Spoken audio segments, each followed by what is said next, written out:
I'd like to call to order the Westmont Village Board meeting of January 26, 2023 to order at 6 o'clock p.m. and ask Clerk Sinski for roll call, please.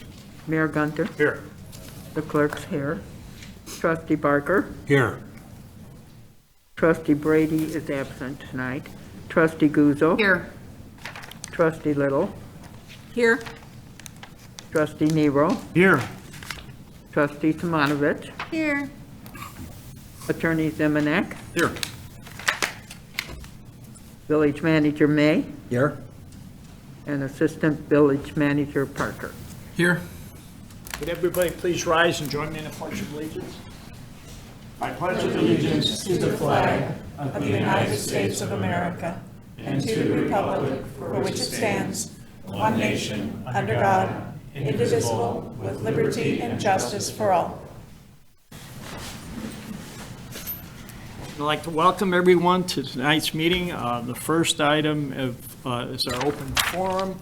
This is an opportunity for someone to address the board. That's not on the agenda. We do not have anybody here, so I'll close open forum and move on to reports. The first report is mine, and it's always an honor to swear in a new officer. And I'd ask Chief Gunther if he'd please come up to the podium. Thank you, Mayor. Feels like I was just here. So tonight is always a special night when we get to swear in a new police officer, and joining us this evening is Officer Jake Vinci. He started with us on August 15th, 2022, and graduated from the Police Academy on December 15th of last year. So he is currently in field training. He comes to us by way of union carpentry, so big change in responsibilities, and now working on the streets of Westmont. His father, Chris Vinci, is in attendance, and stepmother, Anita Balk. So, do you have a copy for you? You got one? I'll use yours. Okay. Officer Vinci, come on up.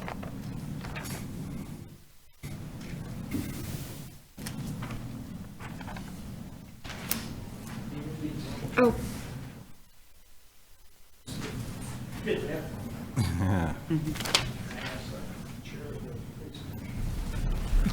All right, I do the oath of office. Please raise your right hand and repeat after me. I state your name.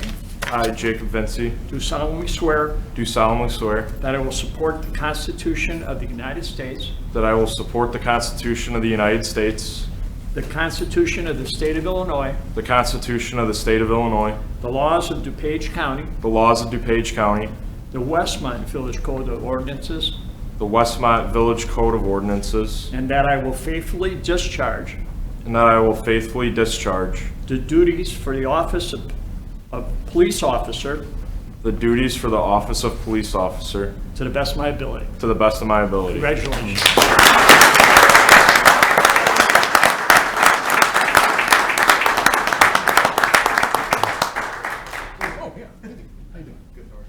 So now we do traditionally, we have the pinning of the star. So Jake's dad will handle that right now.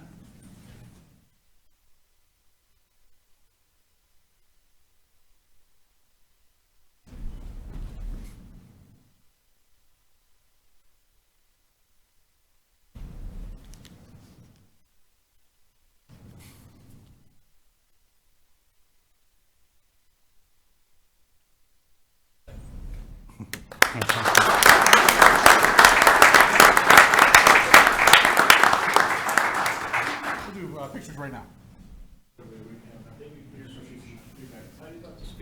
Yes, sir. Okay. Mandatory. All right, ready, here we go. 1, 2.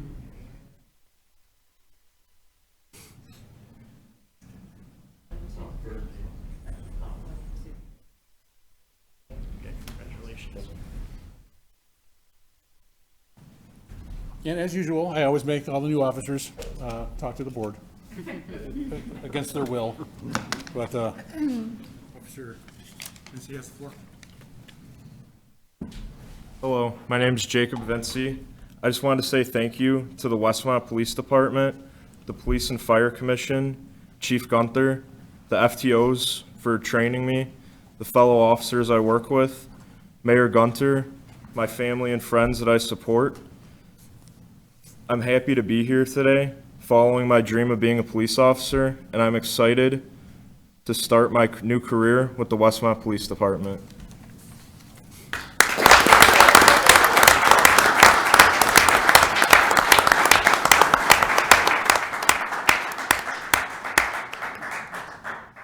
Jake? You gotta shake everybody's hand. I told you to listen to me. Now you gotta shake all the. Chief, does he play volleyball? He did, he was on the team. Keep in mind, the fire department won, so. Congratulations and He's a welcome. tall guy, yeah. Glad to have you. Congratulations, we're glad to have you. Thank you very much. Welcome, good luck. Thank you. Congratulations. Welcome. Congratulations. Thank you. Welcome. Thank you. Congrats, man. Thank you. All right, and as per tradition, we have cake pops and coffee in the ante room, so enjoy after the meeting's over. Thank you. Hopefully that'll speed it up a Congratulations. little bit over here. That's always an enjoyable part of my duties. I've got some additional items. At this point, I've got several individuals from Community Unit School District 201 here, and I'd like them all three to come up, and there's some accomplishments that, and also get to meet the future superintendent. So you three, Amy, Kevin, Jack, come on up to podium. We got four. All right. So I thought Amy would start off and talk about her program. Okay. Good evening, everyone. It feels really good to be up here in front of you. I haven't been here for so long, and I used to be here quite a lot. So thank you for having us tonight. I'm Amy Quattrone. I am the very proud principal of Westmont Junior High School, and I wanted to introduce our new assistant principal, Mike Lipinski. He comes from Yorkville Middle School. He was a dean there for 4 years, and he has seamlessly ingratiated himself into our schools and our community just within a 6 months period of time. And of course, you know me, I'm trying to get him to move to Westmont, so we'll see. Working on that. So, we're here tonight to celebrate an achievement with you that wouldn't have been possible without all of your help, all of your contributions, and the contributions of the village. A few months ago, our collaborative efforts were celebrated by a very prestigious Illinois educational organization called the Illinois Principals Association. At their annual conference in Springfield, they presented us, Westmont Junior High, and the Village of Westmont with the Reaching Out and Building Bridges Award. This award recognizes and celebrates an Illinois principal, Amy, in conjunction with the Village of Westmont for displaying an outstanding effort in creating partnerships between schools, principals, associations, and organizations for the betterment of all. Out of all of the schools and villages in the state of Illinois, Westmont was chosen as the 2022 award winner. We're super proud. As part of the application process, we were asked to describe our relationship with our community and how it positively impacts our students' lives. And as most of you know, our strong bond did not happen overnight. It actually started it continued in 2015 when we all worked together on the Illinois Reads initiatives, when we brought people into our village, hundreds of people and students into the village to all come together collectively and read. And many of you helped me in that. So thank you so much. We did that together, and that was the crux of how we won this award. Since our Illinois Reads Days, our relationship has been ongoing and has resulted in so many more opportunities for our students. A few examples include our Student Service Learning Program, which encourages our youth to give back to our village through volunteering opportunities, and our Junior Citizens Police Academy, led by Detective Durst, that offers a window into the behind-the-scenes workings of our Westmont Police Department. Both of these opportunities contribute to our students becoming responsible, involved, and informed members of our village. We thank you, the village, and CUSD 201 for helping to cultivate our students into young adults who will ultimately make a difference for you, our community, and those around us. And as part of the award, both the junior high and the village were given plaques as well as monetary awards. But before I present the award to you, I'd like to thank some very special people that made this happen. So I'm going to start with Mayor Gunter and Manager May. I want to thank you for allowing me to volunteer on our village committees and for your undeniable support of our students and our schools. Your efforts, they're undeniable, and I really, really appreciate your support, so thank you so much. and also our police and fire departments. You're always visible on our first day of school for our red carpet student clap-in. You attend our students' speeches and interviews for our various awards. You assist in our parking debacles and other emergency issues and make sure that we feel safe in our schools. So I'm proud to call you my friends, and I thank you for everything that you do for us. Larry Forsberg, I saw you here tonight. Thank you for always being a champion of CUSD 201. No matter what we ask of you, we can always count on you. You're a true staple in our community. And finally, Larry McIntyre, you opened the doors for me within the village, and you created opportunities for both the students and myself that would never have been possible to us. You're one of the most creative people I know, and you always agree to the antics and bizarre things that I dream up. So thank you so much. Really appreciate your support. And with that, I am so grateful for all of your service to us, and we want to present you with our award. Beautiful award.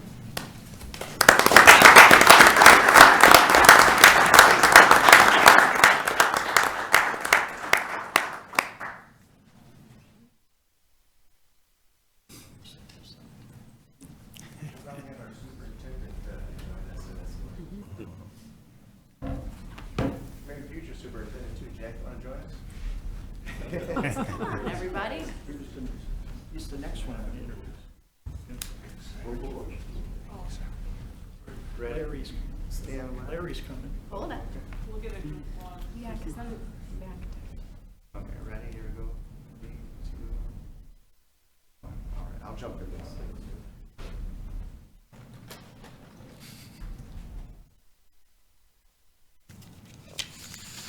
And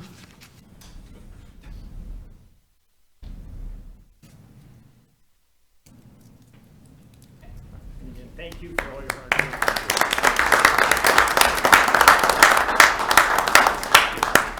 And Jack, you want to introduce yourself as our new superintendent, and then I'll have Kevin talk after you.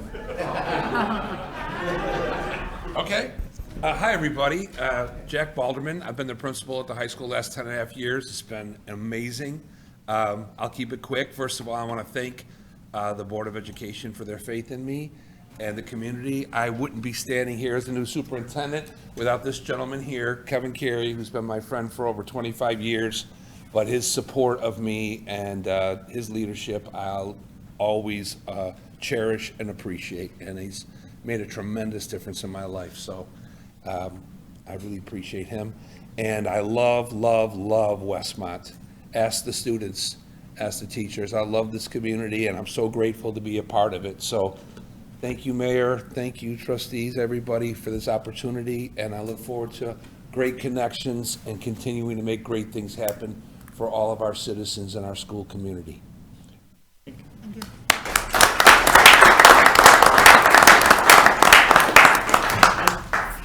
don't know if I should stand here. Can you hear me here if I talk? And before I introduce the outgoing, he's still got his job till June 30th. Right. But I've got a presentation for you for all you've done in this community, and I only can read half of it because there's a lot more. But Kevin Carey has highlights as superintendent for the last 13 years. Implemented all-day kindergarten, dual language program, professional learning communities, research-based curriculum, and one-to-one technology. Improve the safety and security of all schools. According to niche.com, all community unit school district 201 schools are in the top 10% of Illinois schools.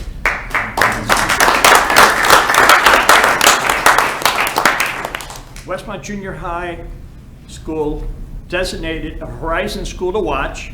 South School Early Childhood Program earned the Golden Circle of Quality Award. Westmont High School earned many awards, including the Model PLC designation, the D4 Award, and the Blue Ribbon School. That's a huge honor, so congratulations to that. Additionally, within the community, Kevin was an active member of the Westmont Chamber of Commerce, serving on the Chamber Board, and served 2 years as the Chamber President, which we really appreciate.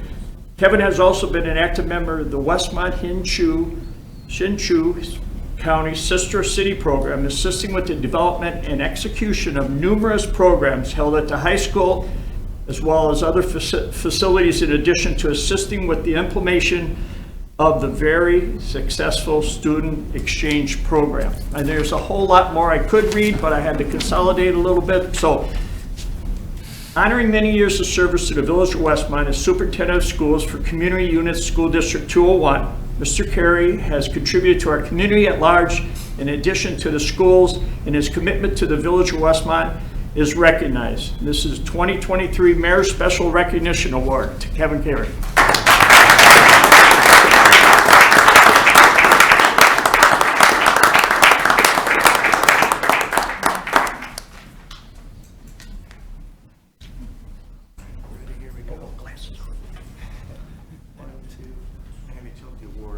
There you go, right there.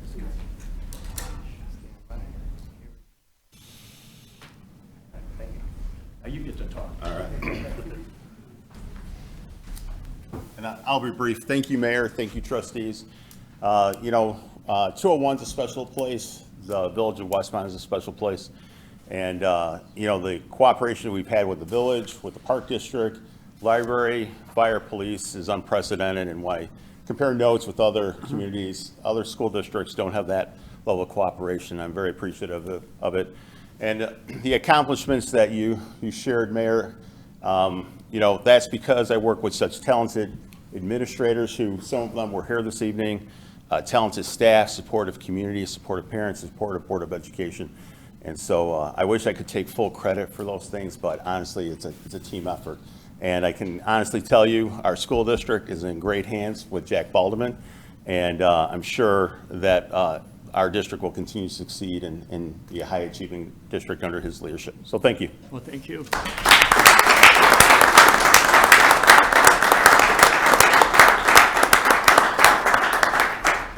And congratulations. Moving on, I've got a couple other items.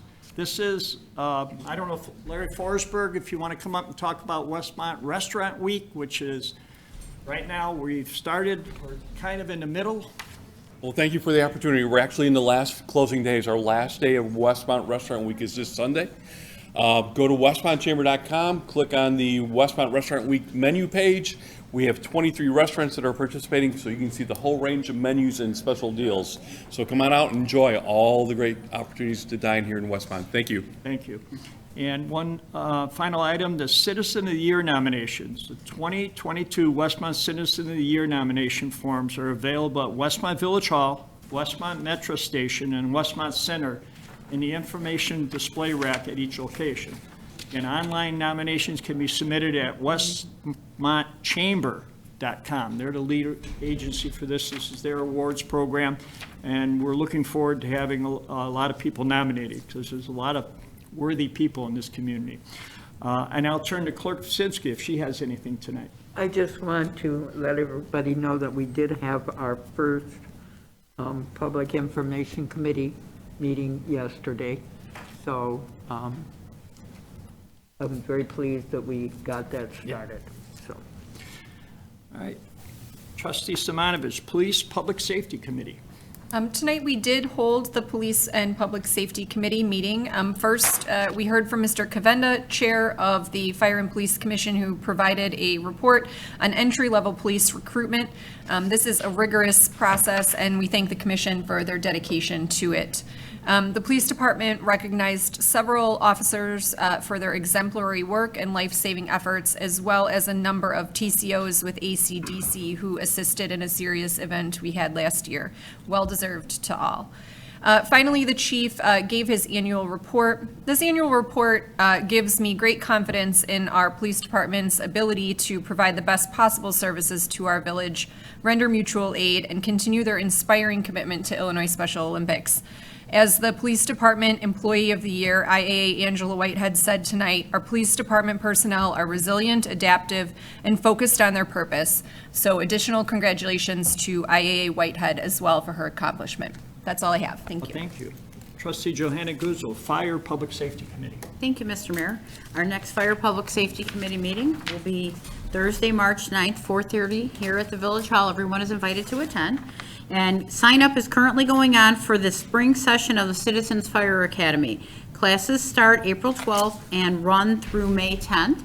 Information is located on the village website. And once again, I want to remind everyone, our fire department's turning 100 years this year.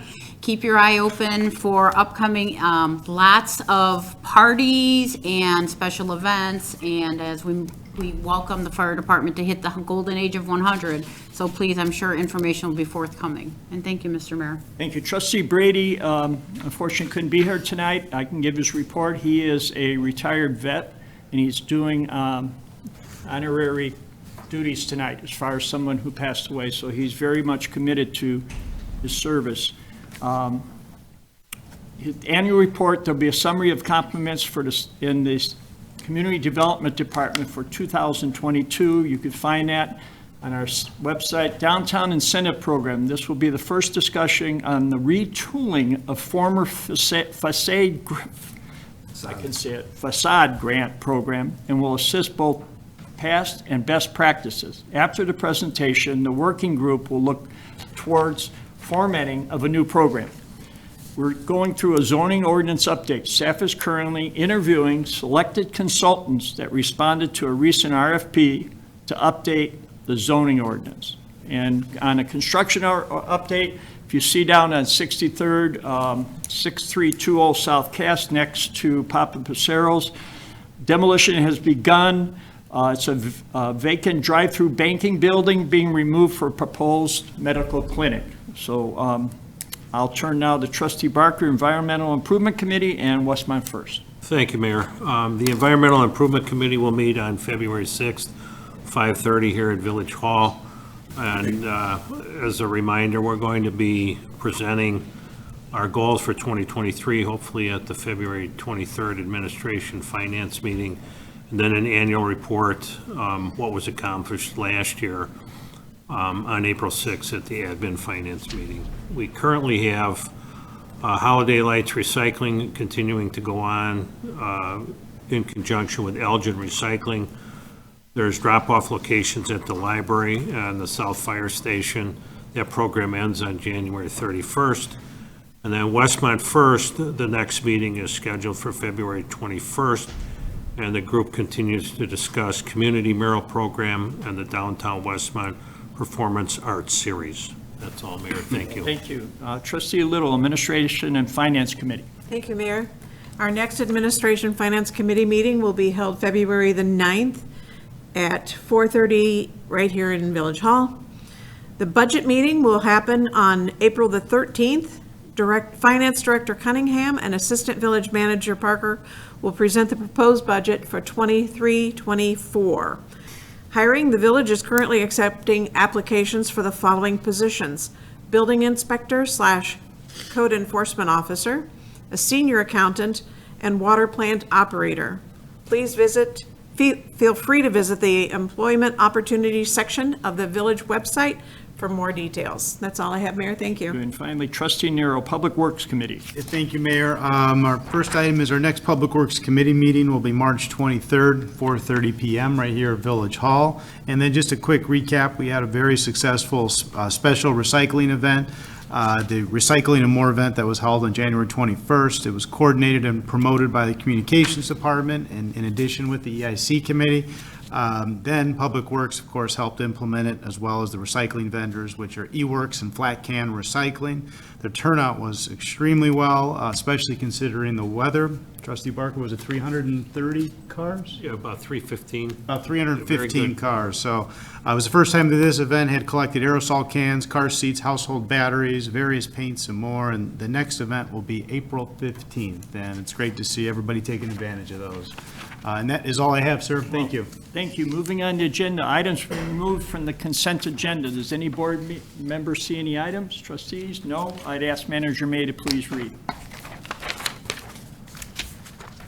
On the consent agenda this evening, begin with Village Board minutes. Board to consider approving the minutes of the Village Board meeting held on January 12th, 2023. It's followed by Finance Ordinance Number 19 in the amount of $1,190,446.85. We have two purchase orders. First one, Primera Engineers, $31,610. This represents the called the design engineering, or putting the contracts together for the 2023 motor fuel tax, which is the mass street resurfacing project we do each year. And the next purchase order is Core and Main, LP $76,680, and this is for water meters, just bulk supply. The purchase orders together amount to $108,290, and that brings the total of the purchase orders with finance ordinance number 19 to $1,298,736.85. Last on the consent agenda is a reduction of available Class 12 licenses. Board to consider an ordinance reducing the number of available Class 12 liquor licenses by one due to the forfeiture of a license by Anagenia Incorporated. They do business as Chicago Club Suites at 630 Pasquinelli Drive. And that is the entire consent We agenda. have a motion to approve as read. Motion to approve is read, Little. Second, Barker. Motion been made, second. Comments? Questions? If not, roll call, please. Trustee Little, Yes. trustee Barker, Yes. trustee Nero, Yes.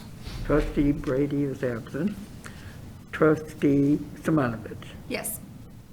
Motion passes. We'll move on to unfinished business. Personnel Code Text Amendment. Board to consider ordinance approving multiple text amendments to Chapter 62, Personnel of the Westmont Code of Ordinances. We got Director Bernard to talk about it.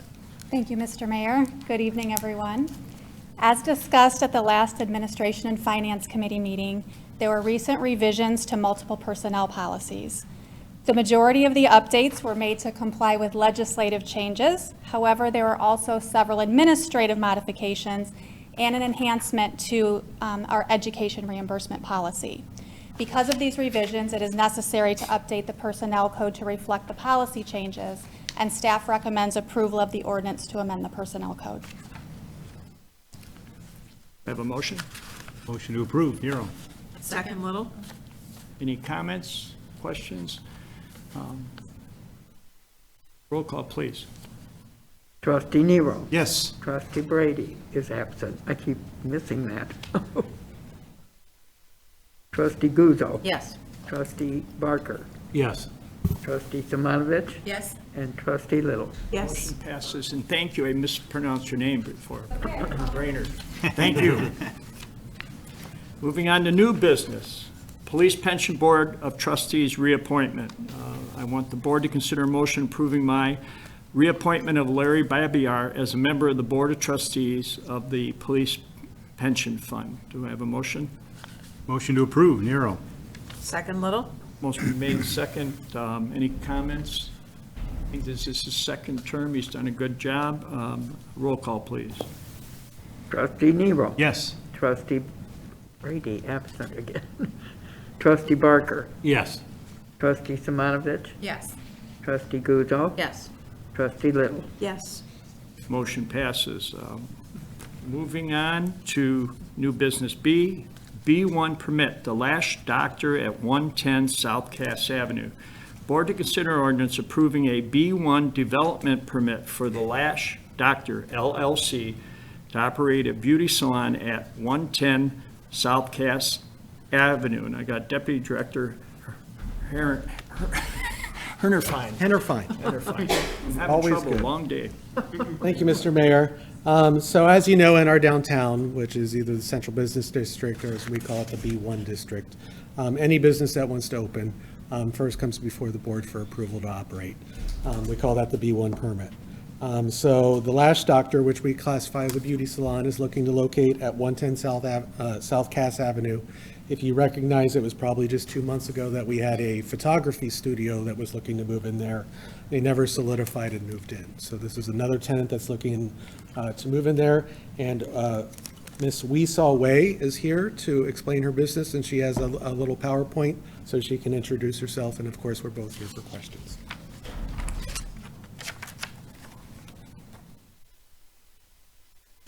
Good evening, everyone.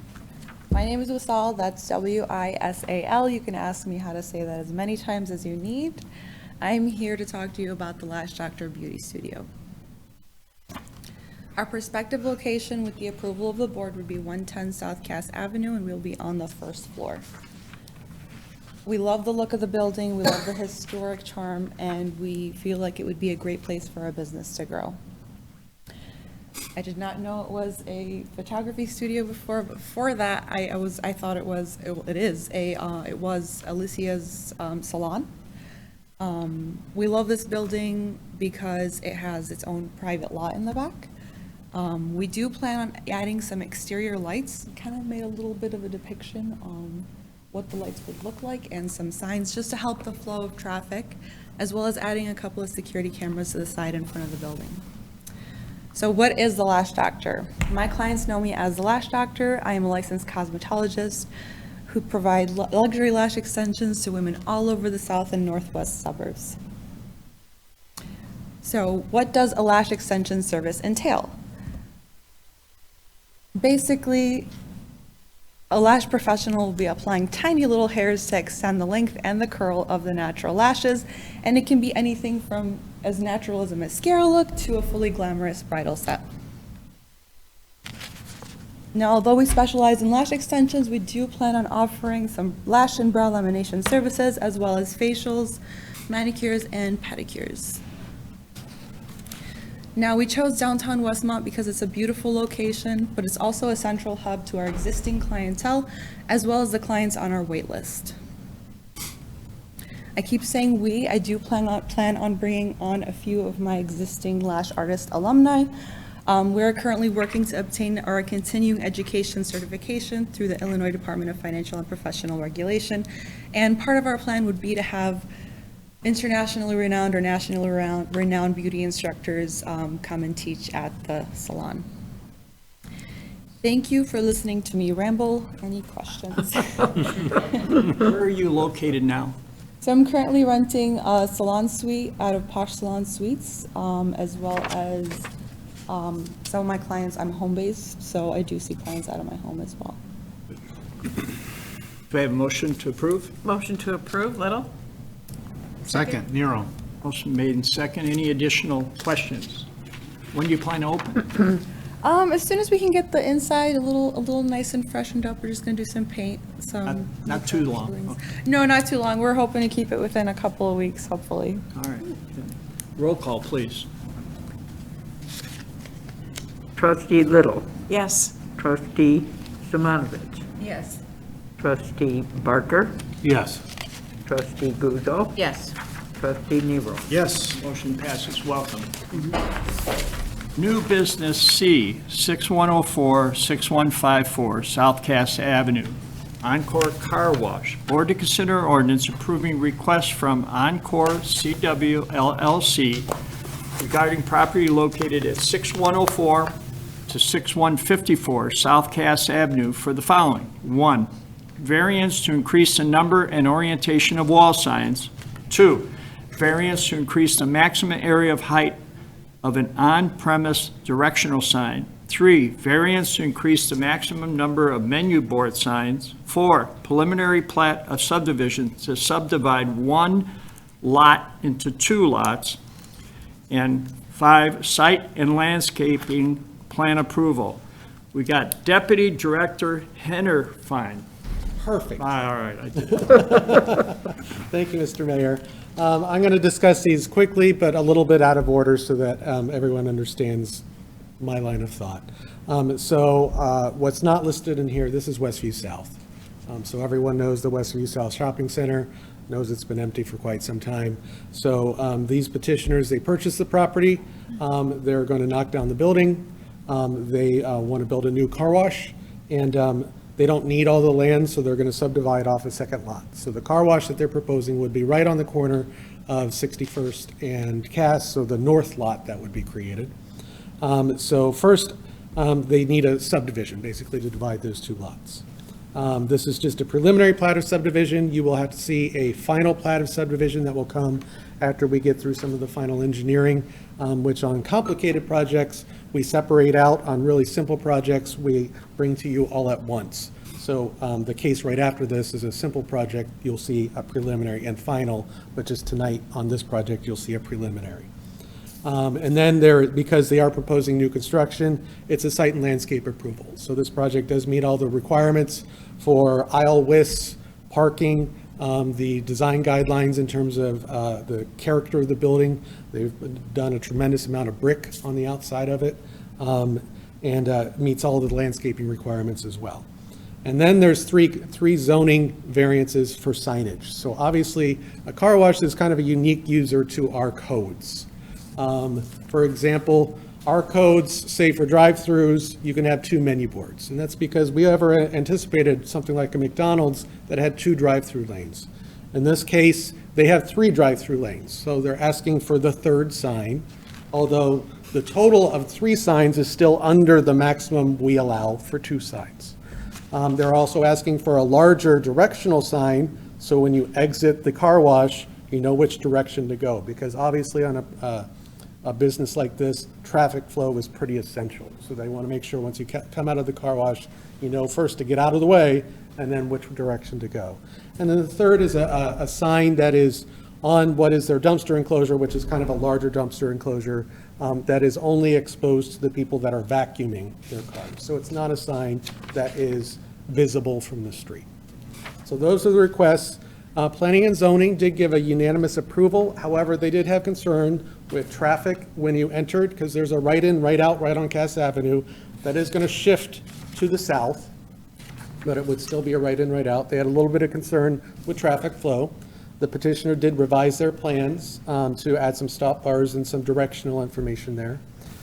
There was some current concern about what we call an escape lane. So if you've ever gone through a drive-through and you have an emergency, you're like, how do I get out of this drive-through quickly? Most drive-throughs have an extra lane where you can pull out. In this case, because of the way the site plan is oriented, you kind of round the corner of the building and then you're kind of trapped there. However, in this case, there were no modifications made to the plans. What the petitioner did is they provided us a narrative on how their business operations run. In this case, they say that they are fully staffed and that it is much quicker for their staff to wave people through. You get through the pay station, and then after you get through the pay station, there is an escape lane. So they could not find a way to make an escape lane before you went through the pay station. And it is 3 aisles deep. So if you are in the farthest aisle from an escape lane, you still couldn't escape. They said this way it's managed, and they're always managed when they're open. And then the final one was there was concern about traffic lights or light pollution. As you round that corner, there is a townhouse development that is to the northwest of this property. They beefed up their landscaping to where the headlights would shine, so they did increase their landscaping as a result of planning and zoning. And the petitioners are here, and we're both available for any questions. Want to come up and make a presentation? Maybe answer some questions. Sure, happy to answer questions. We don't have a formal presentation to share on the television, but certainly excited to be a part of the city and address the concerns that were discussed before, specifically with the exit lane. We do have it, it's just at the pay station. There is staff always outside year-round, and busier weekends, there's additional staff outside, so to guide people through would not be an issue. If there's any other specific questions regarding that, we're happy to answer them too. Encore is throughout the United States, or is it just? We have an open location currently in Plainfield, Illinois. We have an open location in Hammond, Indiana. We're working on this one here, and there's 2 other locations in Illinois that we're also working on that aren't open yet. Do I have a motion to approve? Motion to approve Guzzo. Second, Little. Motion made in second. Additional comments? Anybody? Mayor? Yes, trustee Barker. A couple of questions, and these are probably more for Joe at this time. So I'm wondering, was the video presentation from Planning and Zoning, was that available? I missed it, I didn't see it, but I did look at the packet that was sent. I will say I believe it was available. I didn't go view it myself to make sure it was there, but it was recorded, and my understanding it is there on the YouTube. So I'm gonna, as the chairman of the Environmental Improvement Committee, I'm gonna ask hours of operation, and, you know, the traffic lights are one thing, but then the property lighting is another. and how is that managed? And, give it some thought to turn that down, save yourself the money, save the neighbor some frustration over there as the light may transmit. First, I'll respond. We did ask for a photometric as required. Now, that wasn't included in the planning and zoning packet because we want to make sure that based on where they're placing their light poles, that the photometrics show that there's no light bleed off the property. Right. So we did review that initially, where we reviewed that through permitting. But when I did review that, it did meet all of the light requirements. It's in the zoning ordinance that basically says there should be no light that escapes your property. And then the petitioner can answer like hours of operation. So hours of operation, Monday through Saturday is 7 a.m. to 9 p.m., and then Sunday is 8 a.m. to 9 p.m. Yeah. In Plainfield, we have a similar situation. We're just adjacent to a residential area, so we ensure all the lighting that would impact them is timed to turn off. So it does turn off at night? It does, yeah. Excellent. There is some in front along Route 30 where it's located that remain on, but the stuff near the residents we're aware of. Okay, good. And then, Joe, did we look at the traffic entering the facility? We have other car washes in town, and when the cars get into the street, it becomes an issue. We have a restaurant where the cars got into the street, and again, that creates traffic flow issues. I don't know how many cars the site can hold, but I anticipate if it's a successful car wash, we're going to have a lot of traffic there and the potential for that to get out into the right-of-way. Okay, so I want to address two issues. First off, we did ask for a traffic study on this case. So this is not a special use. Special uses, we have a lot more control on requests and showing your impacts to the adjacent properties. We knew that a car wash is a high-impact use, so the petitioners provided a traffic study that was reviewed by our engineers and satisfied our engineers to what the effects were, both in the property and outside of the property. The second is, so for car washes, we have what's called stacking. So a drive-through, if you can only fit one car in the drive-through, that's a stacking of one. So obviously McDonald's has their own corporate standards that we want to be able to queue so many cars in this area because we have a level of service that we want to get people in and get people out. For car washes, they're required to compensate 5 times what can fit inside the car wash itself at any given time. I believe that's about 40. And I believe that they showed us that after you pull in, they can fit 43 that are in the queue. So basically, the code builds in the space that's needed, that's anticipated. Obviously, if they're really successful, then, we can't anticipate, everything. But Right. I think their peak days, they've explained through PZC, is on the first warm day after a snow. And then they staff up and they realize that they kind of have to mitigate traffic a bit. So it was of concern, and the way that staff approached it was, please give us extra information up front so our engineers can analyze it. And then it was a discussion topic at planning and zoning. They were a little concerned, especially as you were exiting. They thought maybe there might be a conflict of cars coming in than those exiting, and that's why they made some modifications to the plans to try to address that better. All right, thank you. Anybody from the audience? I just wanted to add that January 11th, planning and zoning is posted. It is available? Okay, thank you. Seeing none, I'd ask for a roll call, please. Trustee Guzzo. Yes. Trustee Barker. Yes. Trustee Nero. Yes. Trustee Little. Yes. Trustee Simonovich. Yes. Motion passes. I do have to say, the number one question by residents is, when are that place going to be demolished? We could tell them what's coming. There you go. Well, welcome. Thank you. And just for a matter of clarification, when we make a motion and second it, then I'll open it up for discussion from anybody in the audience on any of these issues or board members. So we'll move on to D, North Water Tower at Westmont High School. Board to consider ordinance approving requests from the Village of Westmont and Westmont Community Unit School District 201 regarding the property at 909 Oakwood Drive for the following. 1, special use permit for a utility, public and governmental use in an R3 single-family detached residence district to allow for a new village water tower. 2, variance to increase the maximum allowable height of an open fence. 3, variance to reduce the minimum access width required for a lot which does not face a public street. 4, variance to increase the maximum allowable height of a non-residential structure in an R3 single-family detached resident district. And 5, preliminary and final plat of subdivision to subdivide one lot into 2 lots. And we got Public Works Director Reese. And Joe. Deputy And Director Joe. Henner Fine.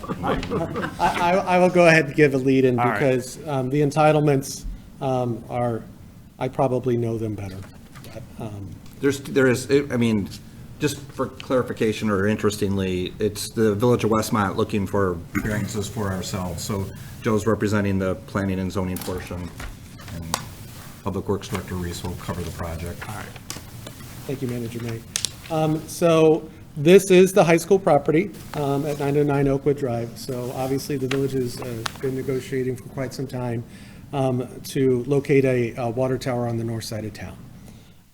So what was negotiated was that the unused and kind of deteriorating tennis courts that are on the property were a prime location for a water tower. It met lots of needs in terms of height, elevation, access.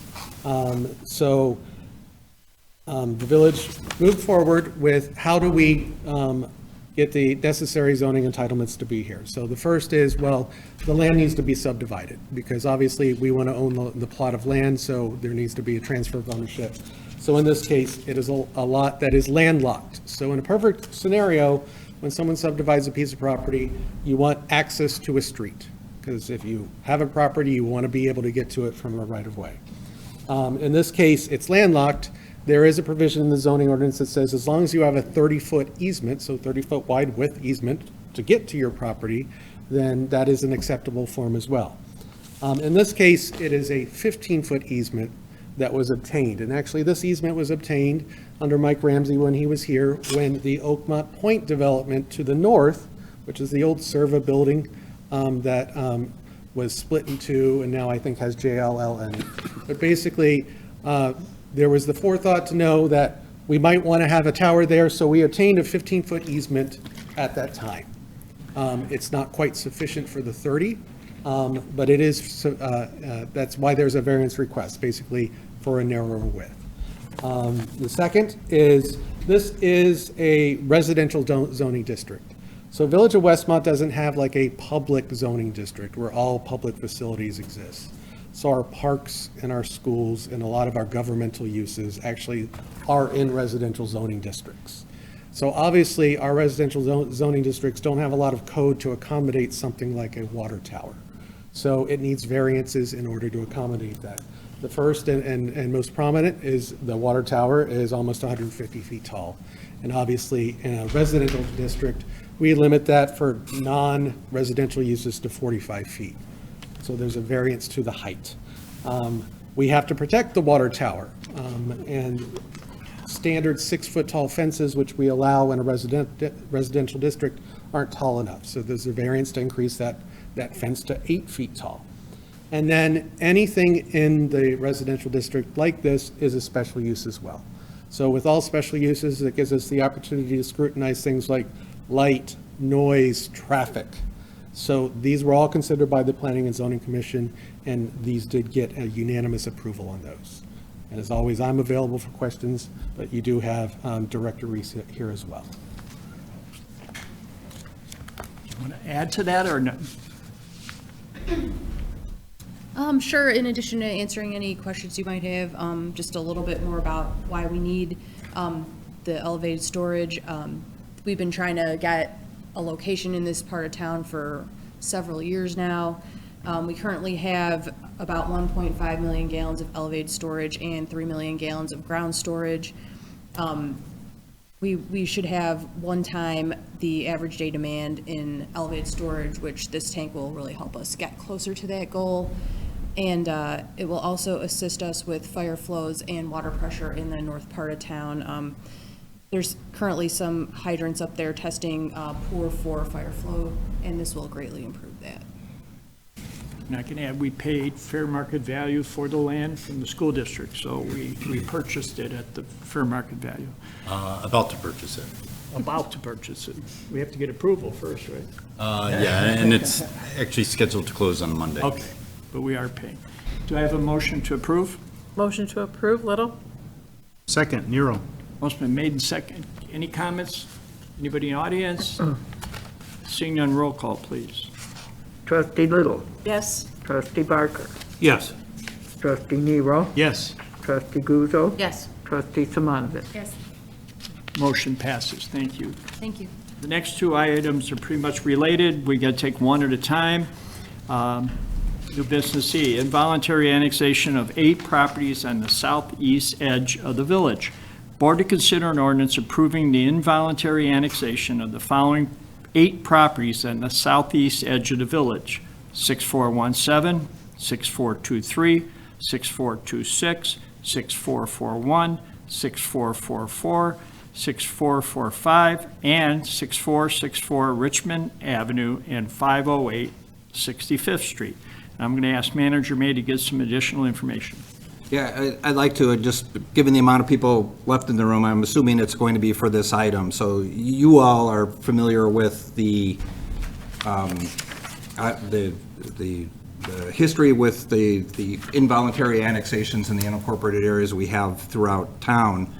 We started,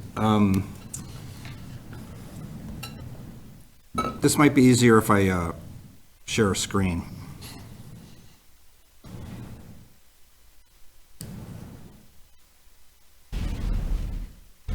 And while you're sharing the screen, this area with Willowbrook and Darien is all within the agreed boundaries?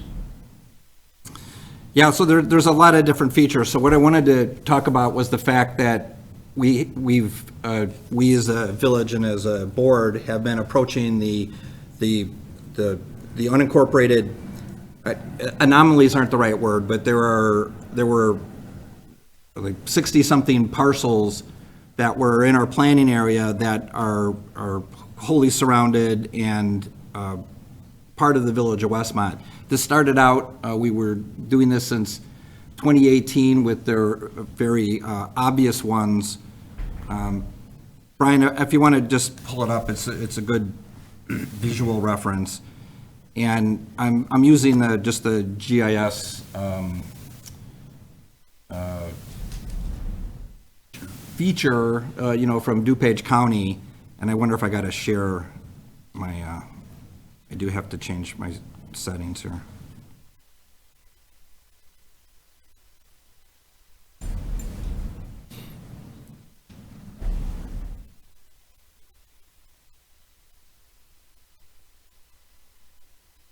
Didn't they just work on this today? There it is. Yeah, but I undid it before the meeting because it was sharing on my email up on the screen before before the committee meeting started.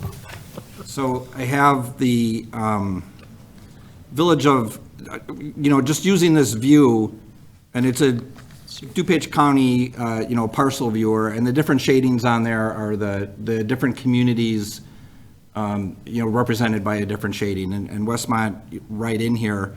There is a large unincorporated area northwest of Ogden Avenue, Liberty Park subdivision. It's a square half-mile, actually it's a half-mile square subdivision, a quarter square mile of about 500 properties that you've heard about. Lastly, we talked about, because there's also a water distribution project being proposed up there as well, and how that's being handled.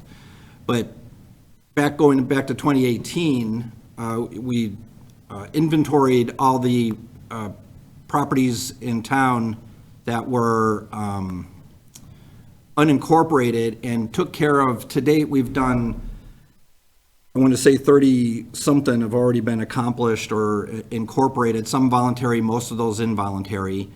And this area down in the southeast corner of town are the last territories that reside within the Village of Westmont planning area, but are still unincorporated. Of this list of 60-something, parcels that we started with, there were different reasons for considering it. The ones that were in the middle of the town or forgotten about were very easy. This one's a little bit different, that there's different, of the multiple reasons, in this area, there's also, just looking at, South Wilmette, we have the different,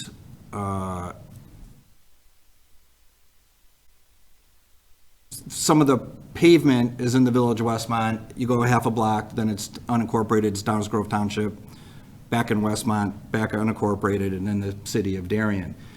That's just one item. There are many different reasons for doing that, but you had residents in here a month or two ago about when we were doing it was last fall, when we were doing the street resurfacing, and they wanted the improvements done on their block, but we don't have the ability to do constructive reconstruction until we've got jurisdiction over all of the pavements as well. Then in this area, there's also the feature of the fire protection and EMS are being served by Fire Protection District, either Tri-State Fire Protection District or what's called the South Westmont Fire Protection District. And in all those cases, the different, it's a separate taxing body, and they collect taxing dollars, and then they hire the Westmont Fire Department to service those areas. So another, as that gets smaller and trying to, eliminate or incorporate all of the areas into the village of Westmont, the fire and EMS are part of the village things, and then they come out of the fire service as well. There are a lot of other things that change. There's, Park District Library and other pros and cons. But there are big reasons that as a municipality, we wanted to, can't get on that. Clean up all these unincorporated areas. The areas we're talking to tonight, there's two different areas in question, and I'm just going to describe them both because they've got different addresses and they're two different groups. So to involuntarily annex an area, the property has to be wholly surrounded by one or more municipalities and then incorporated in whole by whichever municipality is incorporating that. In the southeast corner of town, we do have boundary agreements with not only Clarendon Hills, but with the village of Willowbrook in this case, that have formal agreements that we already won't cross those boundaries. So we don't have the ability to incorporate or involuntarily annex, because you have to take the whole unincorporated island, no matter how many parcels that consists of. So the one that the mayor read, the first item on the agenda, are these 6 parcels up here on 63rd Street at Western, wholly surrounded by Westmont and Willowbrook, but 100% in the Willowbrook side of the boundary agreement. These, Westmont side of the boundary. on the Westmont side of the boundary agreement. This is an example, the Birchwood Court is not available to do at this time because part of the island is actually on the Willowbrook side, so we're not considering that. And down here, between 64th and 65th, are the other 8 parcels that are wholly surrounded in there as well. So the description's the same for the next item too, but the mayor only announced the one that was, the agenda item that was read were for the first 6 at the top. So, I mean, I can talk about this all night, but that's a general background. The village board was aware of it. This is where we're at today. We did go through, I said we started this in 2018. We have a lot of them completed. The easy ones were done really fast. These ones that bridge boundary agreements require different attention. You can just, the details in these notes aren't important other than we kind of slowed down in 2019. It had a lot to do with pandemic response to, and just kind of didn't pursue this any further. There were some voluntary annexations that occurred on 63rd Street, of which could have pointed out, we've since constructed a water main on 63rd Street from Richmond to Western, so we've got that completed, so they all have access to water when they're ready. And the same thing with South Richmond, we did an extension that goes all the way down. It's a dead-end extension, but it's extended all the way down to Darien. So we have the water main improvements completed already. And with that, yeah, see, I was just started thinking about Rosalind Road and all these other, different examples and how they turned out. So we're back approaching this. This is 2 of the 5 areas that are left. After this evening, if approved, we will have 45 of the 63 completed. And again, the next 2 items are pretty much the same, just needs 2 motions. We'll have an opportunity to open it up for comments and questions, but I do need a motion to approve.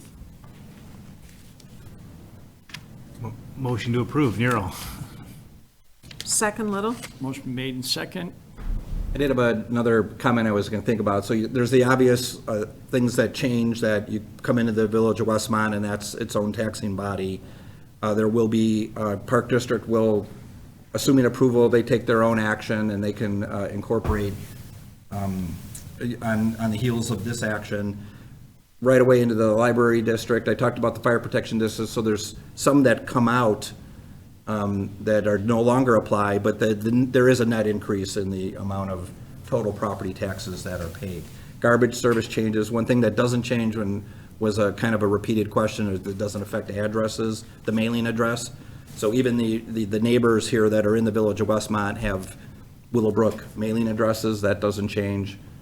And other than that, it's just completing that work. I'll open it up. Anybody would like to address either 1, 2 of these items, please come to the podium, state your name, and hopefully we can answer. Good evening, Mr. Mayor, members of the board. Bruce. My name is Carlton Jones. My wife and I live in one of the targeted properties. I want to preface my conversation by stating, first of all, we love Westmont. We've been around the area here, in the area, for over a couple of decades.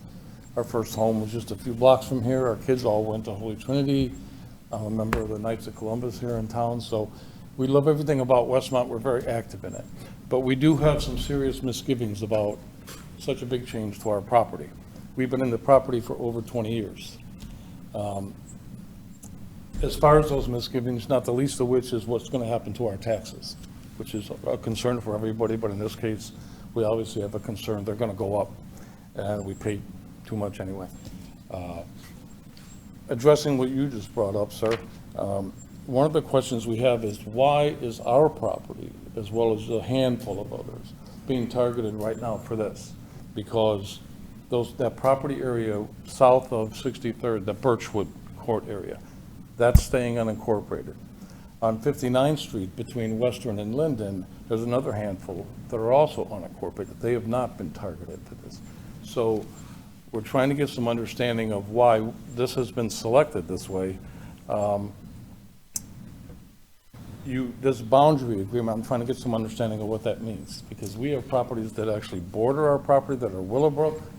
Some are still unincorporated, so please give us some clarification on that.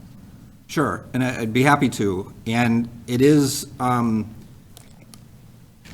wouldn't describe it as targeting, because all of the unincorporated areas in what's the Westmont planning area are all being considered the same way. This is the 4th or 5th group that we've done. The intention is to do all of them. I was describing early on, these 2 areas being done tonight are fully surrounded, and I forgot to mention they have to be cumulatively less than 60 acres in total to be eligible to do this under just the state statute. So that goes back to my Liberty Park example, which was much, much, much larger and has different application up there.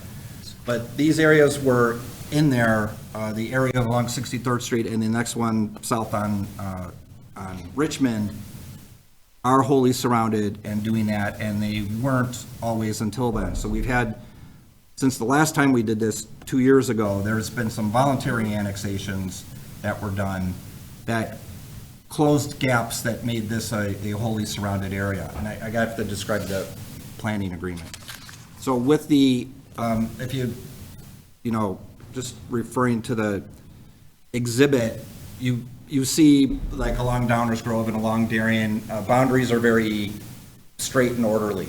And when there are no boundary agreements, the southeast, you go all the way from 59th Street down and it just zigzags all over the place. So when there's no boundary agreement in place with the neighboring community, it's like, they'll just call it land grabbing. Everybody's just picking the parcels that they can get in and doing that.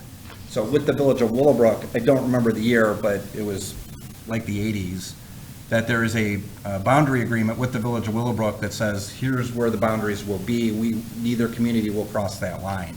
So we agreed with each other that this is our limits for consideration. And the mayor, some of the board will remember that there was 2 examples where there was interest in one of the parcels to voluntarily annex, but into the other community that was on the wrong side of the boundary agreement, because there was common ownership with parcels that straddled this line. So I've been to the Willowbrook Village Council to ask to have one parcel removed from the Willowbrook side to the Westmont side so that we can incorporate it, and they have one example where it was the other way around. So we can cooperatively change the boundary agreement, but that's as it exists today and what we follow.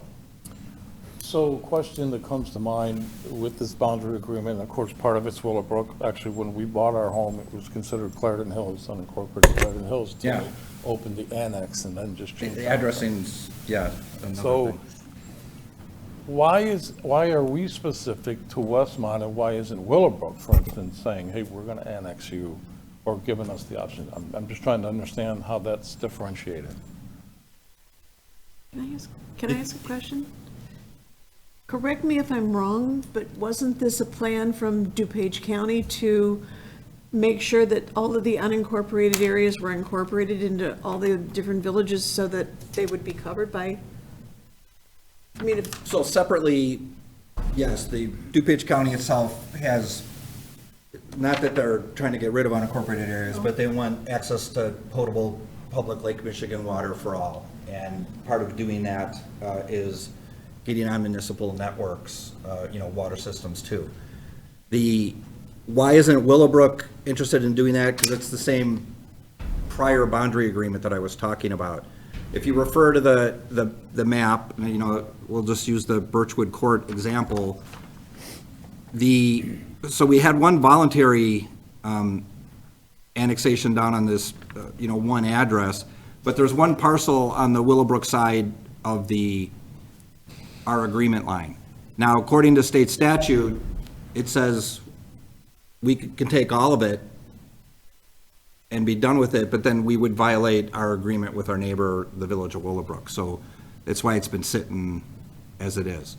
But with the boundary line agreement, state statute gives municipalities that abut each other the right to create a boundary line. However, they can negotiate and determine that so as to any property that's unincorporated, only one community on that side of the boundary line can annex it if it's eligible for annexation.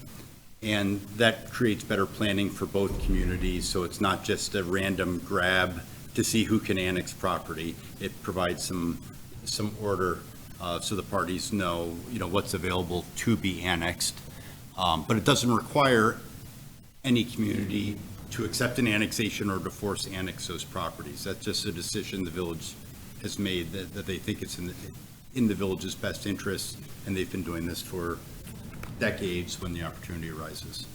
So in essence, what you're saying is because of this boundary agreement, that precludes Willowbrook from being able to do this, in answer to what I was asking? Correct. Yes. Okay. And so again, the taxation part of it. Does anyone have any idea what happens with this in this particular situation? Because the letter stated properties that are $300,000, and they gave sort of an example of that, but I don't know if that's representative. I'm just trying to understand this is, obviously, these are just things that any taxpayer is concerned with. Yeah, Because it's outside of our so control. it's property taxes, and it's based on an equalized assessed valuation. And so the estimate was on there using just a generic value of a household, roughly $300,000, so that you could see what it would go up. If your house is worth $400,000, it'll be 30% more than what we described in that estimate. If it's a $200,000 house, it'll be about 60%. But it's a fair assumption our taxes are going up. There are many line items on your tax bill. Some go down, some go up, but the net will be an increase, yes. And then, of course, services, this may sound like a small item, but in Westmont, you have to have the waste removal through the water bill, is my understanding. It's a different waste management. It is Waste Management is the company, and you would have to convert. So for instance, we have group now, but I mean, sounds like a small concern, but for instance, just the way it's done with Waste Management, you get recycle every 2 weeks. So we get everything every week now, so it sounds like a small inconvenience, but 2 weeks, you can get a lot of, recycling going on. So there's just a small addition, but it's another thing that, if there's no choice and we only have Waste Management, that is something we wanted to just confirm. And appreciating that comment for more than one reason. This board's very familiar and committed a couple of years ago that when our waste hauling contract comes due, we're not automatically renewing it, and we're actively working on doing a request for proposals. So it might not be Waste Management moving forward. That's still about 2 years out before that ends, but I guess the bigger point is our waste hauler versus the waste hauler retained by the township or DuPage County. Okay, I guess that's all I have. I appreciate you allowing us Is to speak. everybody already on? I had a question about the water service. So there's water main there. There are 5 parcels that we're talking about tonight that already have our village water customers. 3 of them are paying out-of-town rates. 2 of them are paying in-town rates, and that's because there's already a pre-annexation. I should have mentioned that. Even though we're doing this involuntarily tonight, at least 2 of these properties already have a pre-annexation agreement with the Village of Westmont that they had to enter into when they connected to village water. That's because at the time they weren't contiguous with the village. There wasn't a physical ability to incorporate them, so an agreement was done and recorded stating that when you were capable to incorporate that you would. So we're not acting on the pre-annexation agreement. We could, but we're just doing the whole neighborhood as a block. So to answer your question, there are 5 of those. There's 6 and 8. There's 14 in total tonight. 5 of them have our water already. Are they on wells or just, We have individual wells otherwise. we're not, if we annex these properties, we're not requiring them to immediately get Westmont? That is not a requirement of action It's tonight. whenever they need it, they're, Yeah, so it's a good question too. Our water system, our contract, we get our water from the city of Chicago, Lake Michigan, through the DuPage Water Commission. Another long story there. But we have, if you're in the Village of Westmont and you have access to water main, you are required to hook on. But there's an ordinance that says that, but I know of no example where that was ever enforced to do it. Unless the well fails. If the well fails, you would not be, actually DuPage County Health would not allow you to redraw or maintain a well. You would have to convert to the potable water supply at that time. there's no date that they have to, No, we just wait for whenever your they're need. ready for it. We're not trying to impose any impact here other than their tax base will be increased. I think that we what can't Trustee help. Little was talking about is that the county wanted to consolidate special districts, and that one reason is the fire district. And I know Tri-State is going to take over some of them that we currently service, so So we're the- trying to square those up, yeah. We're changing those boundaries. Tri-State is a fire protection district, but it's its own fire department. So the city of Darien does not have a fire department. They use Tri-State, Darien, Woodridge. There's different towns have a different district. The South Westmont Fire Protection District is a paper district. There is no fire department, there is no staff. There is just an elected board that collects a tax in that district and then hires a fire department to service it, and it happens to be Westmont. So that would go away, and I'm sorry I missed that. That is what you were asking. So to get rid of these paper districts has been a 20-year goal of DuPage County, to do that, or even the state of Illinois. I mean, I told the state of Illinois has got more taxing bodies than like Texas. Than any state union, yes. Trustee Barker. Yeah, so I've known Carlton and his family for a long time. I sit here and I've been involved in these annexations, and I have to say that I really believe in our city services. Otherwise, I would vote no, right? I would be interested, to have you look at the situation in Liberty Park with the failed water that they have up there, which really becomes problematic for them. But I'd also be interested in talking to your family about the property value increase, because you are a part of the Westmont community. This is my understanding, that if you join Westmont as a community, your property value will actually go up. Your taxes are going to go up. Everybody kind of says that. What it's going to be, I don't know. It's however that works out. But the value of your home should increase. At least that's what I've been hearing 10 years or 9 years of sitting here. And I believe that, but I also want to say to you that, I believe in the city services here, which they are better. I've spent, 30-some years in town watching the village, watching the community, and I wouldn't even be up here if I didn't believe in what these people are doing. So that's just from me to you, and I'd like to, if you have any ongoing conversation about this or questions, call me. Sure. Trustee Barker, just the increase in property values, no matter what community, once you're absorbed into a community, you're no longer incorporated, we've been told that property values usually go up. And that's what I think is Part of that not is- just Westmont, but. Right. Yeah. And that's a good point, and I appreciate that, though that small consolation, when, again, property values, it's a paper number, okay? And certainly it'll go up, of course, depending on the market's conditions. But taxes are immediately impactful.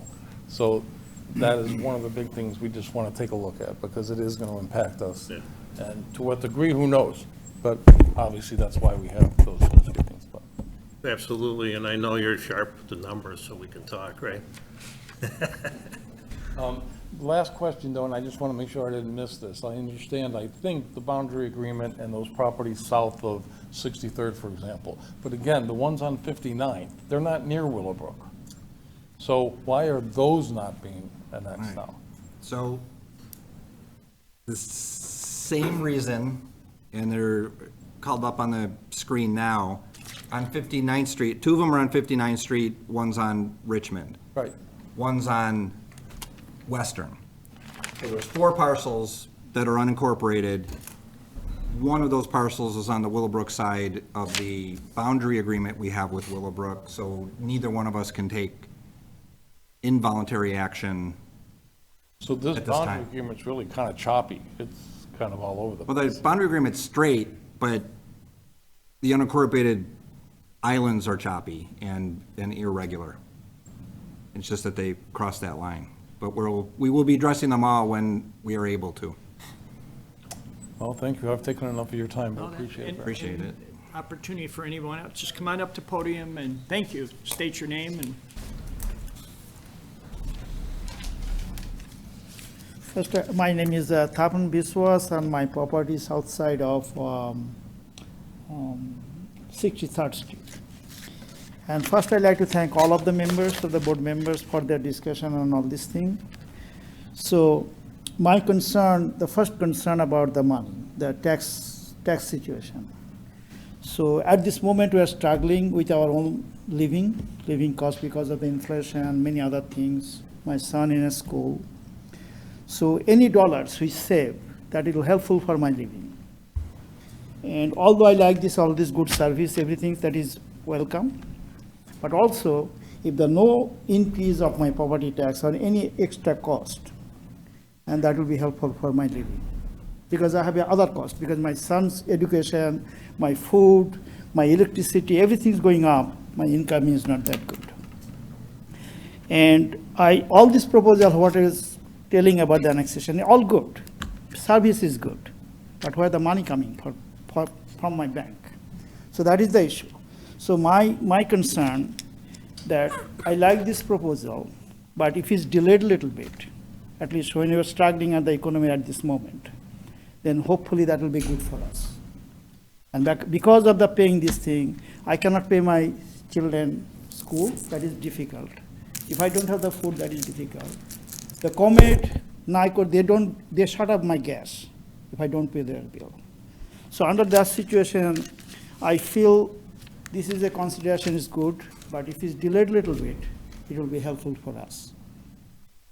And I know some of the things, such as all this good proposal, if we ask all of these people whose property will be annexed, if we tell them the voting, would you like to annex? Probably many of them say no at this moment, because they have a reason, same reason like me. So that's why that is another issue. And and about the fire department, for example, I live very close to the Tide Street. I use the Indian PRA library, it is very close to us. And all these services is, at least at this moment, we like, and it will be not that bad for us to get the service from there. We never get the Westmont Fire Department, because a couple of times we have to call.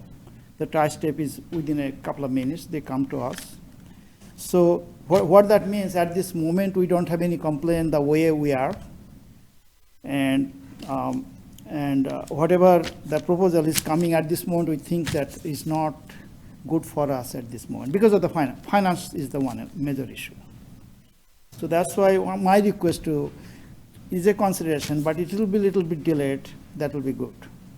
And other question also that we have a oil. Actually, Mr. Mayor actually mentioned about this situation. The oil, as I say, anything good, any money, when taking the water, price goes up. When I have oil, at this moment, I know how to manage our money and how to live. But when everything is coming, everything goes up, and that will be difficult. And also, if the village asks me, let's say after annexation, say your oil is not working, then say no, anymore, no permit.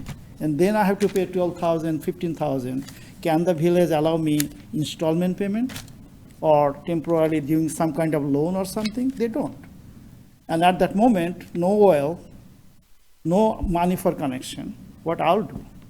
And that is the issue also I like to ask the village, that under that scenario, I don't think always that happen, but if happen, what kind of actually help they can do to us? We're So this hoping is your well never go, you could stay in your well forever if No. it keeps working. As I say, I may not leave that house. Maybe other person. When I cannot afford, I have to move out, sell, somewhere go. That is true. But nobody wants to leave their house. I maintain everything. So I'm saying that I cannot stay for my children, not like this. Eventually, finance will be low. And you know that. When I see my tax return, my activities outside, they say he's a rich man, but he's not connected. So all this, that is, as I said, that I cannot stay for like a 50, 100 years, that condition. But the situation comes, then we can do. But at this moment, and that is the things I'm just raising to you. So that's only my things.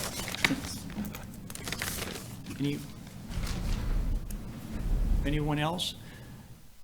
Chief, I'm glad we don't, Chief Fire Department, glad we haven't been called there, because it's usually because mutual aid and it'd be a big fire. I believe we're pretty close. I mean, they're, Tri-State's on 71st, right? Or not 71st, 73rd? 419 Plainfield Road is the closest to his. Obviously, if there is a fire, we do have the auto aid agreement and an IGA with Tri-State where we are in there right away. I will just say that we did only have 12 calls in the Westmont South Fire Protection District this past year, which is great. But obviously, again, as the manager said, this is one of Chairman Cronin's when he was the chairman to get rid of these paper districts.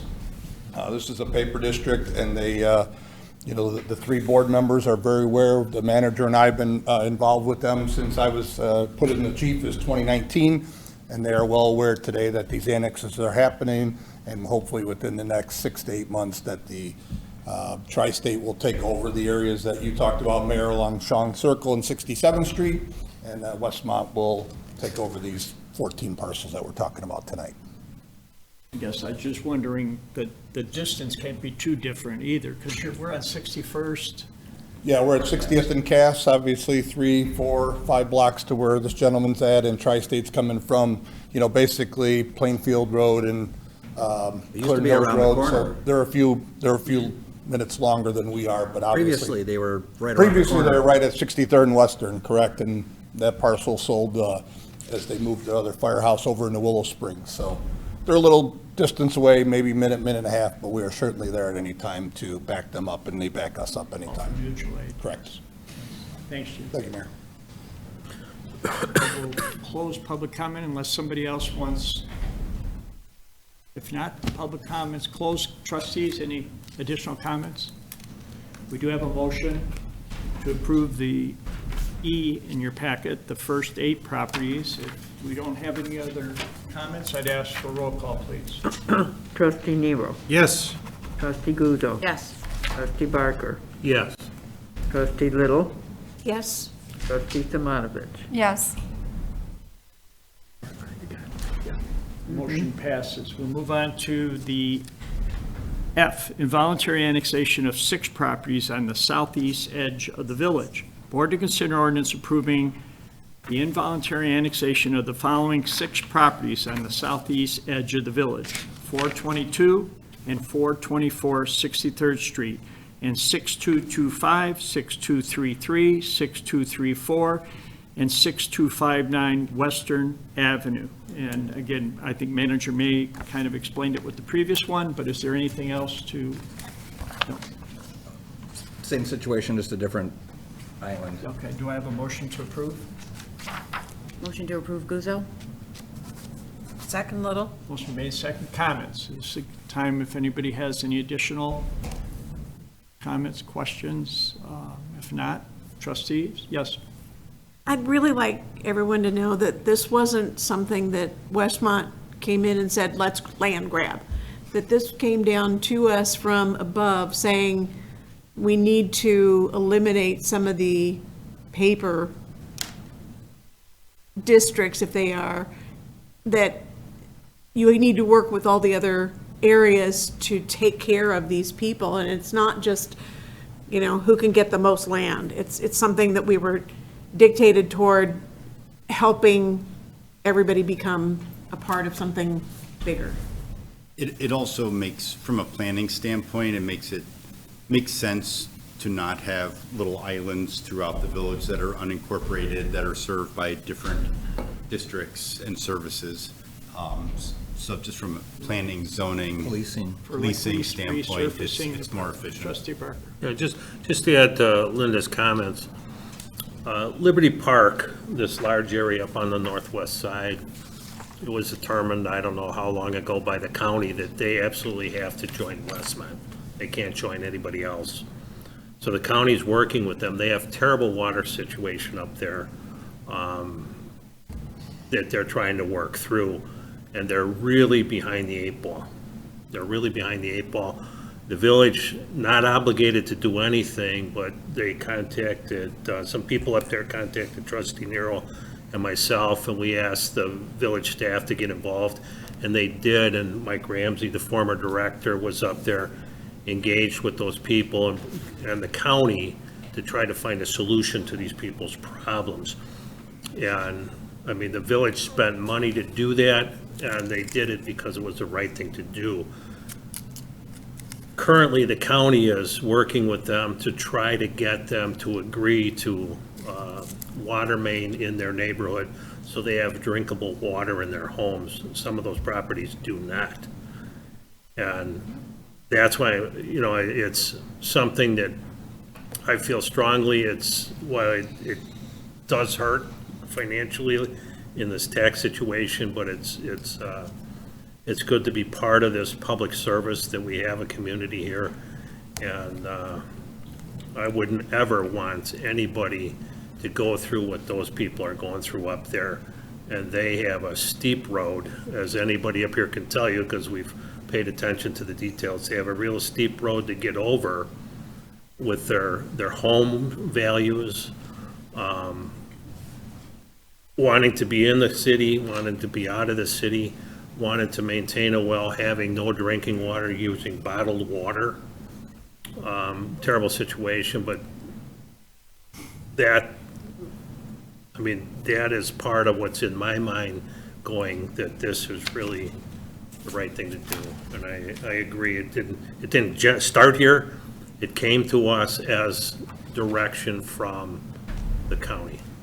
That's all. Thank you. Yeah, for the fire protection, but the planning, like the attorney said, it makes sense when you're redoing surface roads, sidewalks, and everything, that it's easier to maintain.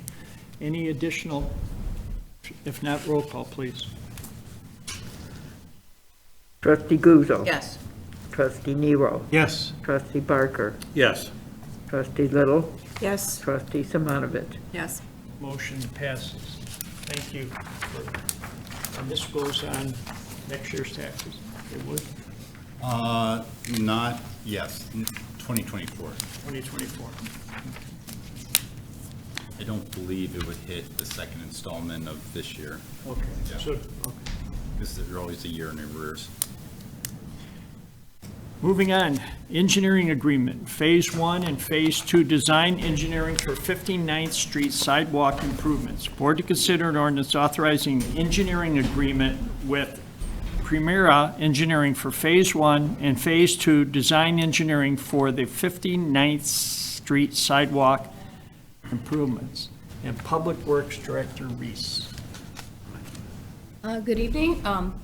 This is an engineering agreement for Phase 1 and Phase 2 design engineering for 59th Street sidewalk improvements. There is, as you know, a park, a lot of different housing. This area is also adjacent to Marker School, is a school walk route.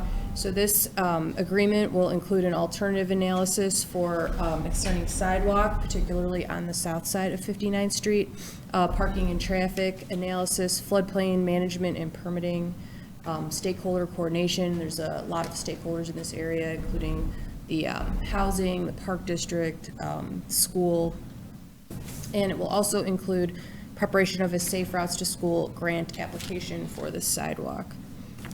So staff recommends approval of this proposal in the amount of $96,890 for Phase 1 and Phase 2 design engineering. And if we approve this, this is something that wouldn't be in this year's budget, probably the following year? It probably won't be designed in time, will it? No, this is going to be a multi-year project. So the Phase 1 engineering, we would like to proceed with that immediately. But a majority of the engineering dollars would be spent in the next fiscal year and budgeted accordingly, and then the construction dollars would be after that. Just because the public involvement for dealing with all that parking is going to be lengthy. And the couple engineering agreements, I know we got an update on sidewalks in a couple areas, that may be on this year's budget for construction, from what I understand. We're going to address that at budget workshop. So I need a motion to approve this engineering agreement. Motion to approve, Little. Second, Nero. Motion made second. Any? Nope. Roll call, please. Trustee Little. Yes. Trustee Barker. Yes. Trustee Nero. Yes. Trustee Guzzo. Yes. And Trustee Simonovich. Yes. You have to thank you for that update. You sent that out, right? Steve said he Manager May, did mention, yeah. no, it was. I provided some Yeah, all right, supporting it was well documents. done. Thank She you. prepared it. Thank you. No, the information we needed. New business H, engineering agreement, Phase 2 design engineering for residential alley 12N. Board to consider ordinance authorizing engineering agreement with Thomas Engineering Group LLC for Phase 2 design engineering for residential alley 12 North improvements. You're still up there. Some of you might know this alley. It is bounded by Naperville Road, Park Street, Burlington Avenue, and William Street. It is adjacent to the Kiwanis Park. We kind of refer to this alley as Lake Kiwanis because it has a significant drainage problem that affects not only the residents adjacent to the alley that utilize the alley, but also the park, and it also makes the garbage collection and snow removal and other types of maintenance of that alley very difficult because there's often standing water there. So that alley was identified for the fiscal year '24. We'd like to get a jump start on the engineering so that we can construct it in the next construction season if possible. Have a motion? Motion to approve Barker. Second, Nero. Motion been made and second. Any comments? Seeing none, roll call, please. Trustee Barker? Yes. Trustee Guzzo? Yes. Trustee Nero? Yes. Trustee Little? Yes. Trustee Simonovich? Yes. Motion passes. Thank you. New business I, lease for space in Westmont Center. Board to consider ordinance approving a Westmont Center lease for Illinois State Representative Jennifer Laddish Douglas, who we had a chance last week to have sit at our table at dinner, and we're looking forward to her moving in and occupying space there. So Manager May. Yes, this is, Westmont Center is a village-owned facility that is occupied with all either governmental or otherwise not-for-profit tenants from WSEC to Chamber of Commerce, school district, and it has been host to previous state representatives in center, going all the way, I think Senator Dillard was the first tenant in Westmont Center. Representative Laddish Douglas, newly elected, approached us about space in the Westmont Center early on. It was like days after I was contacted by so the existing office was Deanne Mazzocchi, Representative Mazzocchi, and vacating the space had an immediate opening. We were talking to, if this is even interesting, but Marker School District, who has a lot of the space, their administrative offices in Westmont Center, are looking to both downsize, consolidate, and move to the other side of the building. So we're still working with them about modifying their lease or getting them to the other side. And they vacated the small office portion they had on the first floor, and this lease agreement is to allow Representative Douglas to move in to that newly vacated space temporarily. Marker will move, and then we might relocate Representative Laddish Douglas as well. So we're just, playing musical chairs in the building. It's always good when we have any representative in our facility. The comment is that we only charge what our cost is. We don't make anything from it. It's only with our square footage. Everybody pays their fair share for maintenance and upkeep. We call it common area maintenance, so it's rent-free, and it's an exact equation of what it costs us to maintain the building over, costs run out 20 years, but then annualized, and then divided equally by square foot. So it is not revenue at all. And if there was, we'd no longer be tax exempt. So, Right. Do I have a motion? Do you get a motion? No. Do I have a motion to approve the lease? Motion to approve, Little? Second, Simonovich. Motion's been made and second. Any additional comments, concerns? Yes, Trustee Little. Did Deanne Mazzocchi move out? Yes. Okay. State's not paying for her anymore. Okay. Yeah, she Well, and officially. vacated there's some state-owned furniture in there that is being transferred to the new representative, and then everything else a day or two before the new swearing in. Okay, thank you. Trustee Barker. Yeah, I'm assuming, they're all good tenants and everything, but there's no renovations or anything that we have to do to keep the building modern? We do the, and even though we call the whole building common area maintenance, but we maintain the lobby areas and the meeting rooms and such. Chamber of Commerce, Larry is a de facto, I don't know, the RA of the building that, monitors our attendance and everything and lets us know of the needs. But, we recently, there was a big investment in HVAC and that way as well. Now, the physical shape and use and partitioning within the office space that they do that at their expense with our permission. But we don't pay for any of that, they do. They don't pay an assessment for a new roof, that's all, It's all built in. That's all built into Yeah. okay. Okay, thank you. Any additional? I'd ask for roll call, please. Trustee Little. Yes. Trustee Tomanovich. Yes. Trustee Barker. Yes. Trustee Guzzo. Yes. Trustee Nero. Yes. Motion passes. Moving on to J, Liquor Ordinance Amendment. Board to consider ordinance amending Chapter 10, Section 10-37 and 10-39 regarding the number of outstanding liquor license and liquor license fee. And this is something that we found out. I'm going to turn to our attorney, Mr. Zemanek, to give some additional information. Thank you, Mayor. And it says no Tom, so it's yours. Just kind of ministerial cleanup amendments that are being proposed. First to section 1037. You recall that the board recently approved amendments to the Class 22 and Class 23 liquor licenses that relate to video gaming.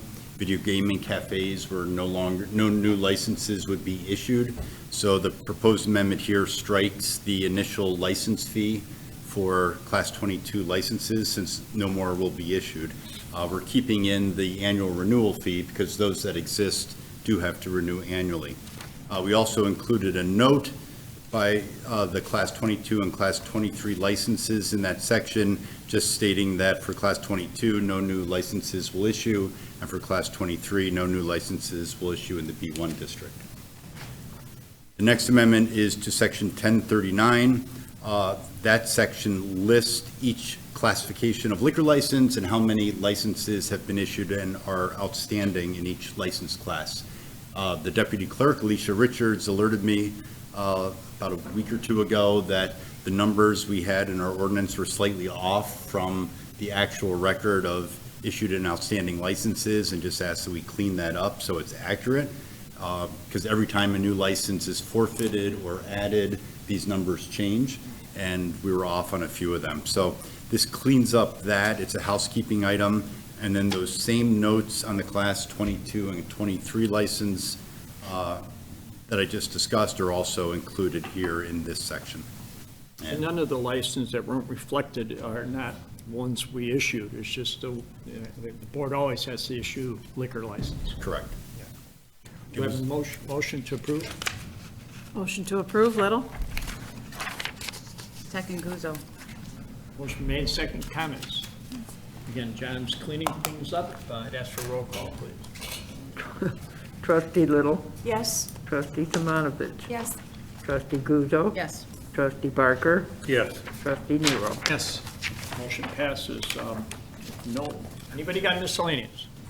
If not, I do need a quick executive session to discuss matters permitted and may act upon such matters, but we're not having anything after.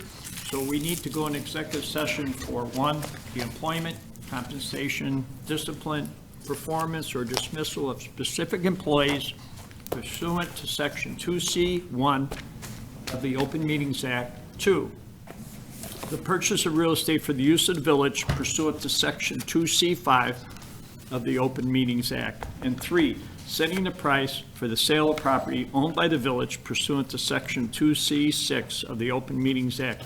It will take shorter time than me reading this at the executive session, but I need a motion to go in executive session. Motion to go in executive session, Nero. Second, Little? Motion been made. Roll call, please.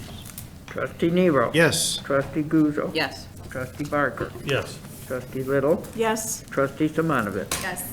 The We will be going to executive session. When we come out, there will not be any further business, and we'll adjourn the regular meeting. So thank you.